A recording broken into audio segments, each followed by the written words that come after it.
Bueno, entonces hoy vamos a hablar un poquito, como le estaba diciendo, sobre algunas lesiones deportivas y lesiones traumáticas que son frecuentes, y también vamos a hablar sobre la tendinitis de Kerban.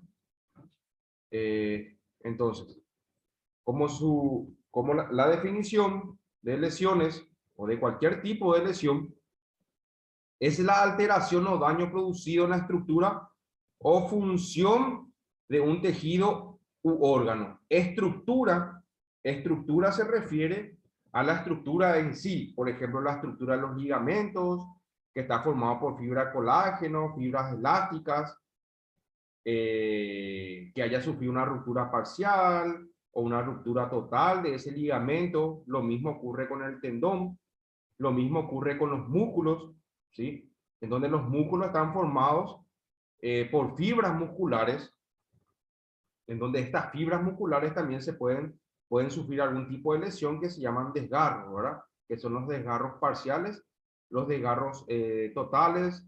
Después tenemos las contracturas, también tenemos los famosos calambres, o también se le dicen agujetas, ¿sí? Y luego tenemos la función de un tejido u órgano. Función de un tejido, por ejemplo, del tejido muscular, puede ser, por ejemplo, un bloqueo de la información que le llega del sistema nervioso central, o sea, el cerebro es el que se encarga de enviar la orden a los músculos para que se puedan contraer y para que se puedan relajar. Muchas veces el cerebro envía esa orden al músculo, pero esa orden no le llega por algún motivo. Puede ser por una lesión del nervio en sí, o puede ser por una alteración en la unión del nervio, cuando el nervio se une con el músculo.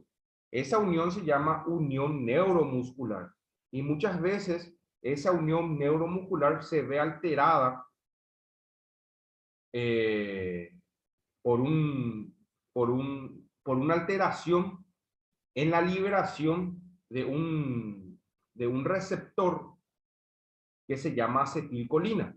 Por ejemplo, los pacientes que tienen una enfermedad autoinmune que se llama el síndrome de Guillain-Barré, estos pacientes tienen alterada esa unión neuromuscular por un déficit en ese neurotransmisor que se llama acetilcolina. Entonces, el cerebro envía la orden para que esos músculos se puedan contraer y por ende generar movimiento, pero como está alterada ese neurotransmisor acetilcolina, entonces nunca le llega la información al músculo, entonces por ende no hay contracción y no hay movimiento. Eso, por ejemplo, es una alteración en la función de un tejido o algún órgano. La clasificación de las lesiones deportivas puede ser estructural, que fue lo que les mostré hace rato, musculares, tendinosas, óseas, pueden ser lesiones parciales o lesiones totales o completas, pueden ser lesiones ligamentosas, lesiones cartilaginosas, y luego tenemos los mecanismos, que son mecanismos que pueden producir estos tipos de lesiones. Hay dos tipos de mecanismos que se llaman mecanismo de lesión. Hay un mecanismo de lesión que se llama directo y uno que se llama indirecto. La fuerza directa es una fuerza aplicada en el sitio de la lesión. O sea, un traumatismo directo es cuando el atleta o el paciente en sí recibió una fuerza externa para poder producir esa lesión. Por ejemplo, un golpe, una patada, qué sé yo, chocar con la bici, chocar con la moto, chocar con el automóvil. Esos son traumatismos directos que producen lesiones en el cuerpo. En cambio, el mecanismo indirecto es cuando el paciente, sin ninguna fuerza externa, ¿sí?, se lesiona. Por ejemplo, al saltar, ¿sí? Uno cae y sin querer, ¿verdad? O pisando mal, lleva el tobillo hacia adentro, entonces eso produce un esguince de tobillo, por ejemplo. O puede ser que una persona adulta, ¿verdad? Una persona adulta mayor esté caminando, ¿sí? Se tropieza y se cae, ¿sí? A eso se refiere con traumatismo indirecto. Es cuando no hay una fuerza directa que golpee el cuerpo humano. En cambio, el directo sí hay una fuerza que produce esas lesiones. Según la severidad o la gravedad, las lesiones deportivas o las lesiones en sí pueden ser leves, ¿sí? O agudas, ¿sí? En donde los síntomas son menor a 7 días. Puede ser moderada o subaguda, en donde los síntomas son de 8 a 22 días. Y crónicas o severas, en donde los síntomas son más de 21 días.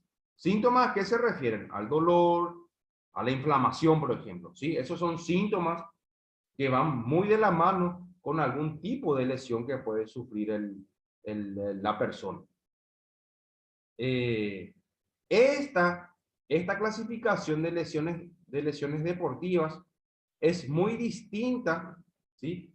A otro tipo de lesiones. Por ejemplo, a una tendinopatía, que también fue lo que vimos nosotros en la clase presencial, que la tendinopatía también se clasifica de acuerdo al tiempo de evolución de los síntomas, ¿sí? Entonces, ¿qué fue lo que nosotros vimos? Que la tendinopatía aguda, los síntomas son entre 2 o menor a 2 semanas, las subagudas son de 2 a 5 semanas y la crónica o la tendinosis, los síntomas son más de 6 semanas. Entonces, cada patología o cada tipo de lesiones tienen otra vez sus clasificaciones en leve, moderada y severa. ¿Y qué hay que tener en cuenta acá para que sea leve, moderada o severa? Hay que tener en cuenta los síntomas que presenta el paciente. Dolor, inflamación. A eso podemos agregarle, por ejemplo, impotencia funcional, que se refiere en donde el paciente no puede, por ejemplo, apoyar el pie totalmente contra el suelo por el dolor que está produciendo ese apoyo.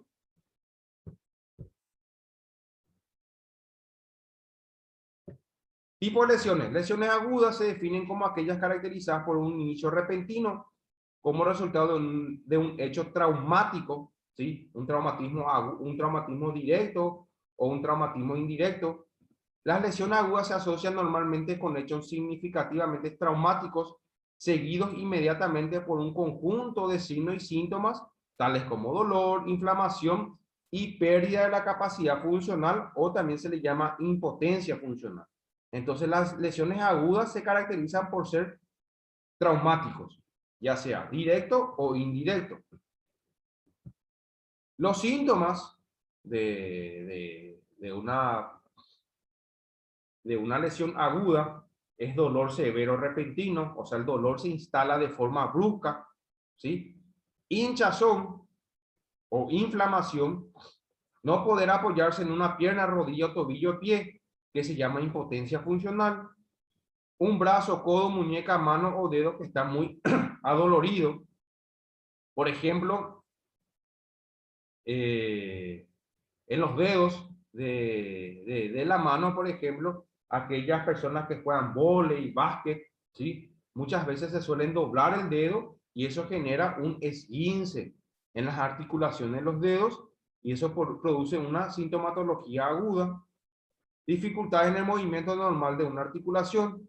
Evidentemente, si una de estas articulaciones, ya sea el brazo, codo, muñeca, mano, rodilla, cadera, está adolorido, o sea, presenta dolor e inflamación, el movimiento normal de esas articulaciones van a estar alteradas. No va a poder realizar el movimiento completo.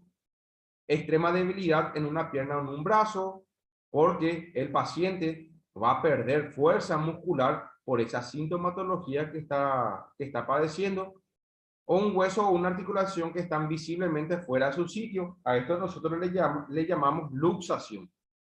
La luxación es la pérdida de contacto entre dos superficies articulares, o sea, entre dos huesos. O también se lo llama de forma vulgar, es cuando sale el hueso de su lugar, ¿verdad? A eso nosotros le llamamos luxación. Las lesiones crónicas se definen como aquellas caracterizadas por un inicio lento e insidioso que implica un aumento gradual del daño estructural.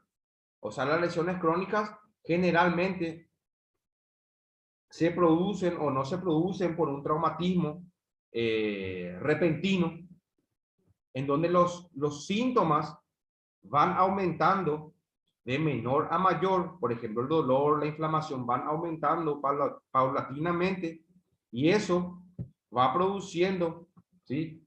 A partir de 20 o 25 días, van produciendo lesiones crónicas, en donde en las lesiones crónicas se caracterizan ya por presentar un daño estructural, o sea, la estructura del tendón o la estructura de los ligamentos ya se encuentran alterados. Las lesiones deportivas crónicas, en contraste con las de carácter agudo, no dependen de un único episodio traumático, sino que se desarrollarán progresivamente. De aquí vienen, por ejemplo, si un paciente sufrió un esguince de tobillo, ¿sí? Y este esguince de tobillo pasó por las tres etapas que son las lesiones agudas, las lesiones subagudas y las lesiones crónicas. Y generalmente cuando llega a una lesión crónica, estos pacientes con esguince de tobillo muchas veces nunca realizan un ejercicio de fortalecimiento nuevamente de los ligamentos, los tendones. Entonces, al sufrir un esguince de tobillo, esos ligamentos y tendones se quedan laxos, pierden esa estabilidad, pierden esa fuerza. Entonces, el paciente, al realizar algún tipo de actividad deportiva o en el trabajo, dependiendo de qué está realizando, sin querer se vuelve a esguinzar otra vez, o sea, se vuelve a lesionar nuevamente el tobillo, ¿sí? Y a eso son lesiones crónicas, en donde el paciente no realizó un buen tratamiento. ¿Qué puede causar una lesión en el terreno de juego? Las características del deporte por sí mismo norman el grado de peligrosidad. O sea, no es lo mismo un deporte de contacto a un deporte que no sea de contacto. Evidentemente, el deporte, si es de contacto, hay mayor riesgo de lesiones. Desconocimiento e incumplimiento del reglamento del deporte, una preparación física inadecuada con alteraciones de salud o alimentación, alteraciones estructurales del individuo.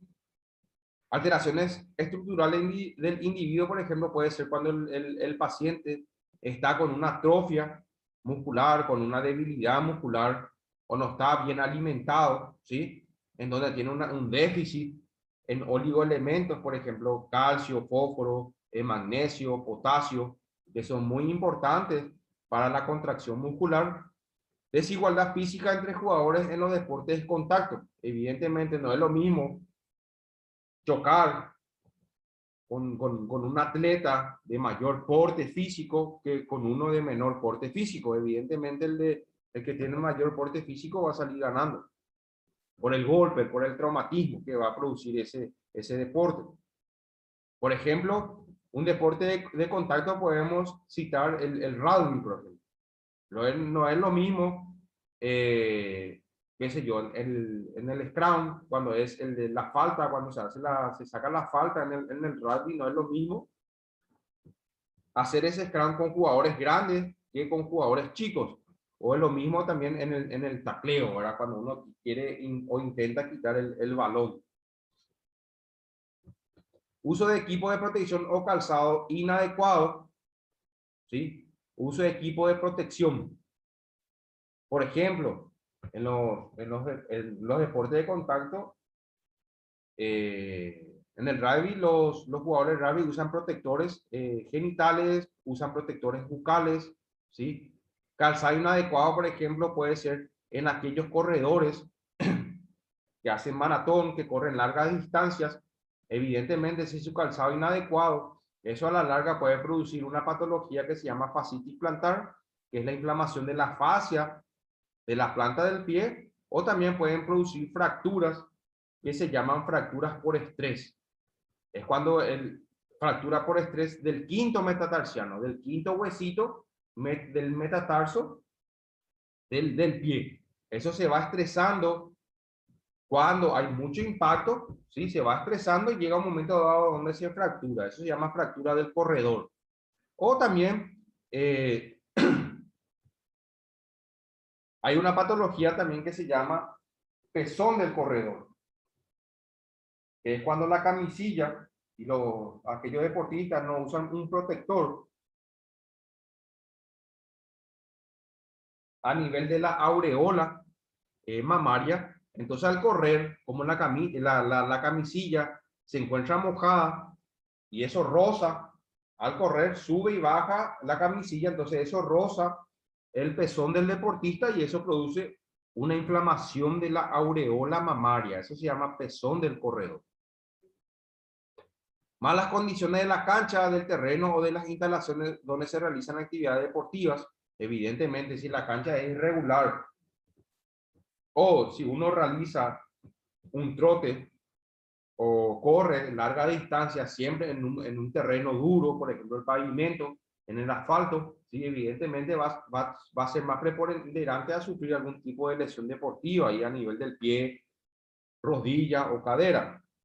Causas mentales tales como la temperatura, humedad, altitud y causas fuera de control del deportista. ¿Cuáles son las lesiones deportivas agudas más frecuentes? Las ampollas, ¿sí? Estas ampollas, por ejemplo, son muy frecuentes en los corredores, ¿sí? De larga distancia, sobre todo cuando el calzado y la media no son las adecuadas y sobre todo cuando el calzado no tienen esas aberturas para que pueda respirar el pie. Entonces esto va produciendo las ampollas, que ustedes saben que las ampollas se producen por un tipo de fricción o presión constante, tal como cuando se usan zapatos ajustados o se agarran una herramienta, ¿sí? Quemaduras, lesiones, infecciones virales, dermatitis, que son inflamaciones de la piel por un proceso infeccioso. Algunas medidas preventivas, usar taco para los pies. Luego tenemos los calambres o las famosas agujetas, que son muy frecuentes en los deportes, en donde realizan o corren largas distancias, o por ejemplo es muy frecuente en el fútbol, sobre todo de los músculos o del músculo trícepsural, que es este músculo que estamos aquí, que es el músculo de la pantorrilla, y de los isquiotibiales, que son los músculos que se encuentran por detrás del cuádriceps. Esos son los dos músculos que con mayor frecuencia sufren los calambres o las agujetas porque son músculos de velocidad, son músculos sprint, son los músculos que le dan velocidad al miembro inferior. El calambre o la agujeta es un espasmo involuntario que aparece principalmente en uno o varios de los músculos que uno está utilizando, ¿sí? Generalmente, este espasmo muscular se produce por un desequilibrio en los electrolitos. Por ejemplo, en calcio, fósforo, magnesio, potasio, que son muy importantes para que la célula muscular se pueda despolarizar y por ende generar la contracción. Eso generalmente produce estos tipos de patologías. También los calambres o las agujetas se producen por la acumulación del ácido láctico, que es el ácido láctico, que es el producto de desecho del metabolismo del músculo. Entonces, cuando ese ácido láctico se acumula en una mayor proporción, sobre todo en la pantorrilla y en los isquiotibiales, eso produce los calambres, las agujetas. Causa sobreesfuerzo del músculo, ejercicio muy intenso y prolongado, pérdida de sales minerales, alcoholismo, deshidratación, ejercicio pesado, hipotiroidismo, ejercicio rápido sin previo calentamiento o muy prolongado puede llevar a este tipo de lesión deportiva. Síntomas: Contracción involuntaria, ¿sí? Hay una contracción involuntaria del músculo, se encuentra contraído, dolor, pérdida del movimiento del miembro afectado e incapacidad para aguantar el peso del cuerpo, algunos espasmos musculares, incapacidad para relajar la musculatura afectada. Evidentemente, al realizar algún tipo de estiramiento o algún tipo de movimiento de menor a mayor, eso genera o produce que la contractura que se produjo ahí, lo que se está produciendo en ese lugar, vaya desapareciendo y por ende los síntomas como el dolor van a ir desapareciendo paulatinamente. Y como hay una contractura, evidentemente lo que ustedes suelen observar cuando ocurre este tipo de lesiones, se le hace estiramiento al paciente. Evidentemente se hace estiramiento para eliminar esa contractura que se está produciendo ahí. Hacer, interrumpir la actividad, estiramientos, masajes competitivos, que fue lo que hablamos nosotros cuando hablamos de masaje, masajes competitivos o masajes post-competitivos, baños de agua fría, o sea, crioterapia, algún tipo de gel antiinflamatorio y movimientos del músculo, ¿sí? Luego la actividad deportiva para que vuelva a restablecerse nuevamente la función normal de esa estructura. Contusión, que es un golpe, que son los golpes, es el aplastamiento o ruptura de vasos sanguíneos de un músculo, generalmente a un nivel superficial cercano a la piel. La causa es siempre un golpe violento, la gravedad depende en su mayor parte de dónde se ha recibido el golpe. O sea, las contusiones generalmente van acompañados de los hematomas, los famosos hematomas o los moretones que se producen. Evidentemente, si vos tenés algún tipo de traumatismo o una contusión, para que es un golpe y eso genera un hematoma, evidentemente hay una lesión en los capilares sanguíneos que se encuentran en esa estructura. Siempre que hay una lesión y hay hematoma, hay una hemorragia interna. Se rompieron algunos capilares sanguíneos. Síntomas: tumor es una inflamación, ¿verdad? Que se puede haber una sobreelevación de ese edema acompañado de sangre, calor, dolor y rubor. Rubor, el color característico del hematoma, que es un color violeta. ¿Alguna pregunta hasta acá, chicos? ¿Se entiende bien? ¿Alguna pregunta? Profe, Sí, una lesión puede también molestar psicológicamente, sí, evidente, sí. porque yo cuando tenía 14 años fracturé una vértebra y Sí. escuché, porque a veces en la noche me siento como que no puedo hacer nada ni respiro, algo así. Y una vez escuché que esto podría ser un trauma de ese accidente. ¿Vos a la noche qué sentís, Isabela? Explícame un poquito. Espera un poco, voy a traducirme eso. Dijo que no puede respirar. Que estoy paralizada, algo así. Y hay que tener en cuenta, Isabel, que en la columna vertebral se encuentran los nervios, ahí se encuentra la médula espinal. Mm. Y esa fractura que vos sufriste no afectó o no tomó o no agarró tu médula espinal o algún nervio. No, solamente fracturó la vértebra en la ¿A, mitad. a qué nivel fue? ¿Lumbar, cervical, dorsal? L5, A nivel lumbar entonces. sí. Sí, y puede ser porque ahí pasa un nervio muy importante que, que sobre todo le da inervación o vida al pulmón, que se llama nervio frénico. Entonces, muchas veces a la noche, inconscientemente, uno realiza algún tipo de movimiento para cambiar de posición, y si vos sufriste algún tipo de lesión a nivel vertebral, eso genera un espasmo, una contractura de los músculos, esa contractura muscular genera una compresión del nervio y esa compresión del nervio puede ser lo que te está produciendo esos síntomas, Isabel. Ah, qué interesante. Entonces entiendo ahora. Exactamente. Ok, Bueno, gracias. dale. Vamos. Profe, Sí. calor, rubor y dolor también es signo de inflamación. Sí, sí, el dolor evidentemente es un síntoma, ese es un signo, el dolor. Y eso lo signo, lo sé. Así mismo, el dolor, evidentemente el dolor en cualquier tipo, o sea, el dolor se encuentra instalada en cualquier tipo de lesión deportiva. Y ese dolor va acompañado de un ciclo vicioso que se llama dolor-contractura. No sé si conocen ese ciclo, alguna vez escucharon. El ciclo vicioso dolor-contractura. ¿Escucharon alguna vez? La Yo no, clase profe. pasada no explicaste ese tema, profe. Ya le expliqué, creo, ¿verdad? Sí, la clase pasada. Exactamente. O sea, evidentemente, si uno tiene dolor, va a tener contractura. Si uno tiene más dolor, va a tener más contractura. Si uno tiene más contractura, va a tener dolor. O sea, es un ciclo vicioso que va girando constantemente.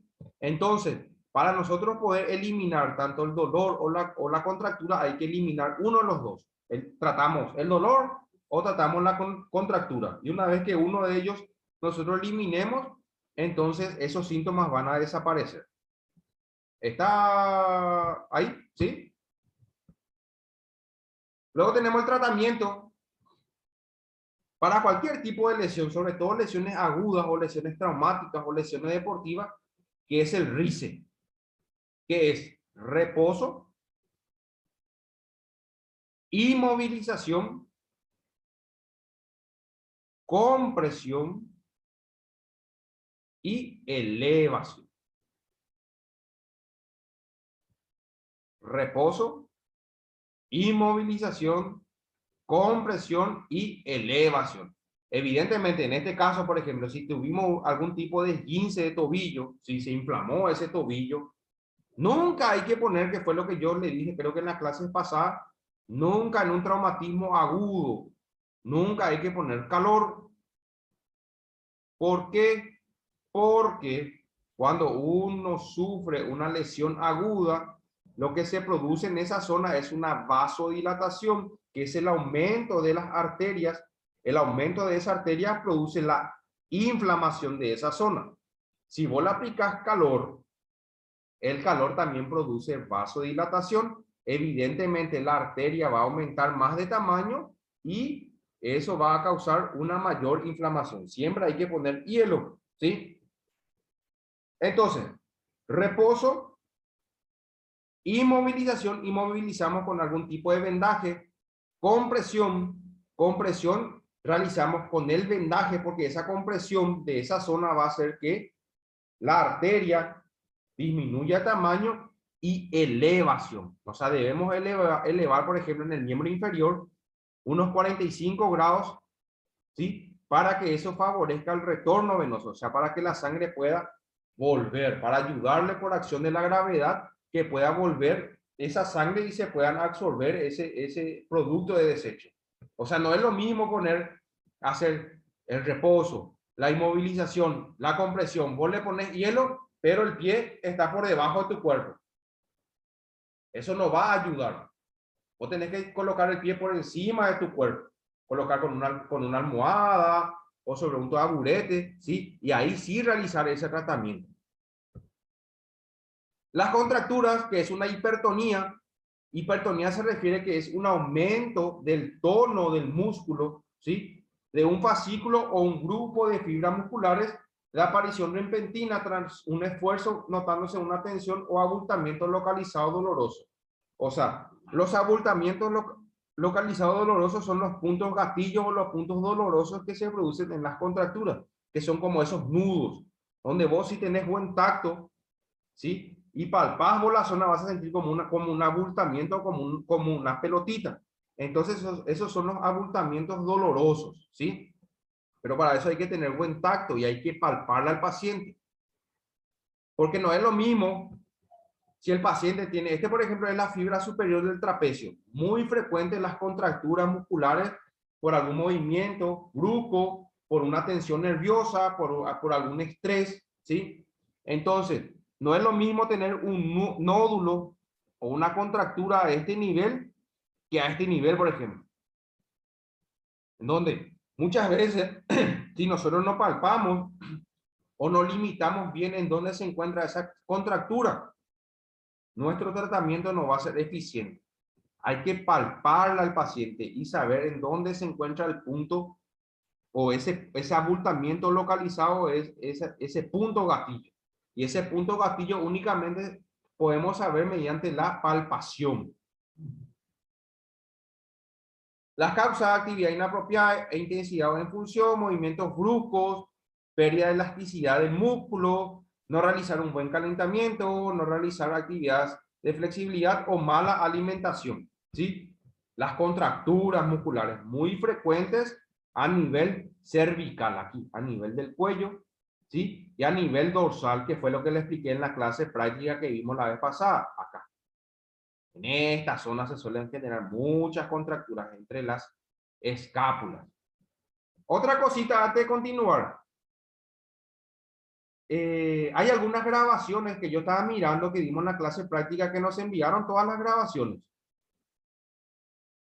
Tienen que enviar todas las grabaciones que hicimos.